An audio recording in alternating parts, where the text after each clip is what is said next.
Okay, let's jump into something pretty wild from our source material today. It's this social experiment someone did.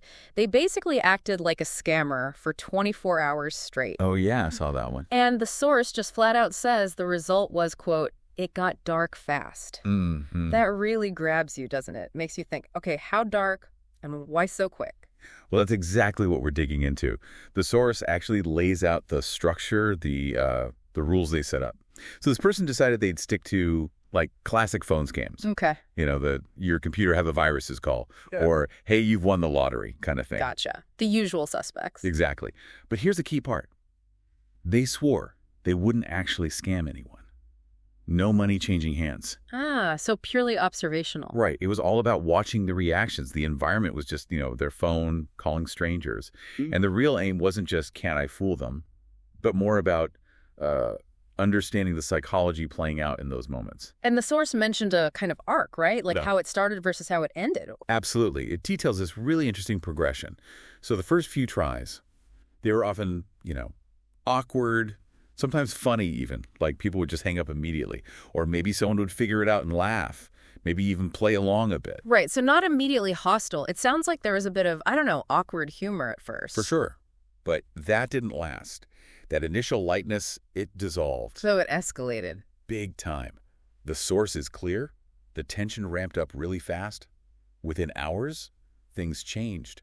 Those early calls might end politely, but later, you had people getting genuinely upset, really angry. Angry how? Like yelling. Yeah, yelling, sometimes trying to trace the call, even threatening to call the police or lawyers. Yeah. There was even this one specific story where someone apparently started crying, totally convinced they'd lost everything. Wow, even though no money was actually asked for. Exactly. It was just the threat, the implication of loss.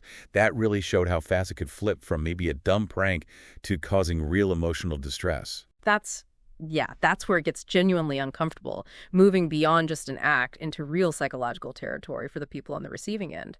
So what was it about the way they were acting, the specific scammer tactics that made it get dark fast? What did they observe?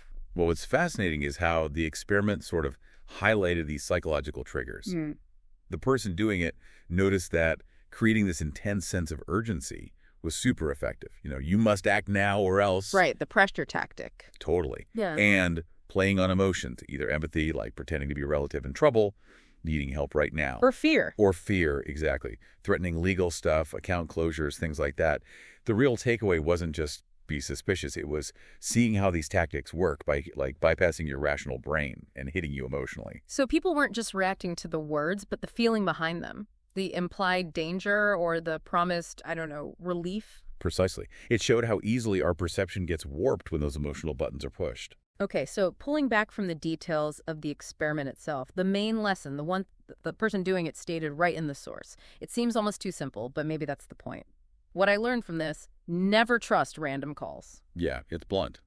But if you connect that, like you said, to the bigger picture, it says so much about needing critical thinking day to day, especially with calls or messages that just come out of the blue. It's not just about being generally cautious. It's about recognizing how that trust gets played with, the specific tricks used, and how quickly things can go from 0 to 60, emotionally speaking. From those first awkward calls. Right, from awkward or funny to moments of real tension, anger, or genuine upset when people either caught on or really bought into the premise. It's a stark reminder. Which really leaves a question for you, the listener, doesn't it? In this Yeah. world where we get hit with so much surprising information, sometimes things trying to manipulate us, how tuned in are you really to those specific psychological triggers? Right. When something unexpected hits a call, a message demanding urgency, how do you weigh what's real versus what might just be chaos? Something to think about.